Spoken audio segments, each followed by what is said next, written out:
How to change hotspot name on iPhone. Hey everybody, welcome back to our channel. In this video we're going to learn how we can change the hotspot name on your iPhone, so make sure to watch the video till the end.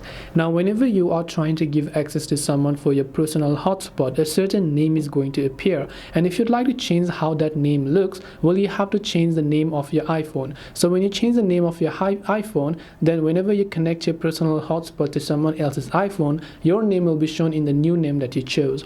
And in order to do this, simply open up settings and go to general, go to the about section, and here you can see your name. So all you have to do is simply enter the new name that you want to use, and this is the name that will also appear on your hotspot or any of the other connected video devices whenever you're trying to airdrop or share any of the details or so on. This way you can change hotspot name on iPhone. Hope this video was helpful. If you have got any questions, feel free to also leave them down in the comment section below. Thank you very much for watching till the end of the tutorial, and see you soon in the next video.